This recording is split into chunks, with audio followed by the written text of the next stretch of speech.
আসসালামু আলাইকুম। আশা করি প্রিয় ভাই বন্ধুরা সকলেই ভালো আছেন।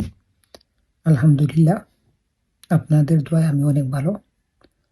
আজকের এই ভিডিওটি হচ্ছে আমরা যারা ভারতীয় পণ্য, ইসরায়েলি পণ্য যারা আমরা বয়কট করতে চাচ্ছি, আমরা যে পদ্ধতিতে বয়কট করতে চাচ্ছি মূলত এটাকে বয়কট করা বলে না। যেমন আমরা কি করতেছি, আমরা পণ্যগুলো দোকান থেকে কিনে ক্রয় করে আমরা ওই পণ্যগুলো নষ্ট করতেছি। একটি জিনিস চিন্তা করে দেখেন, আমরা যদি কিনে ওই পণ্যগুলো নষ্ট করি তাদের কিন্তু লস নেই, তারা কিন্তু লাভবান, তাদের বিক্রি হচ্ছে। আমাদের উচিত ছিল ওই পণ্যগুলো না কিনা, ওই পণ্যগুলো না কিনে মানুষদেরকে উপদেশ দেওয়া, আপনারা ওই পণ্যগুলো কিনবেন না, ক্রয় করবেন না, আমাদের দেশীয় পণ্যগুলো ক্রয় করেন। আমরা ওইটা না করে আমরা কি করতেছি, তাদের পণ্যগুলো কিনে আমরা ওইগুলো নষ্ট করতেছি। চিন্তা করেন, তাদের পণ্যগুলো আমরা যত কিনতেছি তত তাদের উৎপাদনগুলো বাড়তেছে, তারা পণ্যর সেল বাড়তেছে। হলো আমাদের তো বয়কট করা হলো না।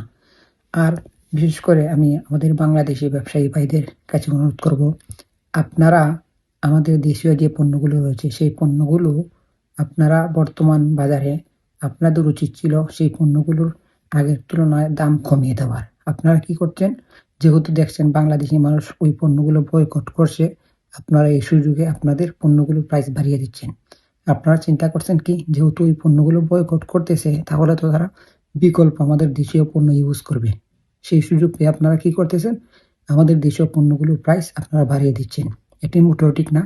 আপনাদের উচিত বর্তমানে যেহেতু ওই পণ্যগুলো মানুষ বয়কট করতে চাচ্ছে, বয়কট করতেছে, এখন মানুষ ওইটার বিকল্প আমাদের দেশীয় পণ্য ইউজ করবে। এখন আপনাদের উচিত ছিল আপনারা সেই পণ্যর, আমাদের দেশীয় পণ্যগুলোর প্রাইস আগের তুলনায় একটু কমিয়ে দেওয়া। যদি আপনারা আগের তুলনায় একটু কমিয়ে দেন তাহলে মানুষ আরও উৎসাহ পাবে আমাদের দেশীয় পণ্যগুলো ইউজ করার জন্য।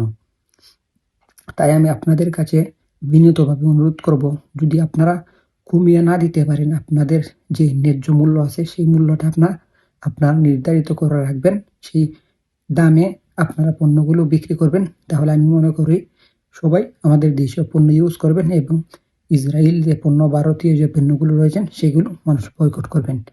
তো এই ভিডিওটি সবাই বেশি বেশি করে শেয়ার করবেন। সবাই ভালো থাকবেন, সুস্থ থাকবেন। আসসালামু আলাইকুম।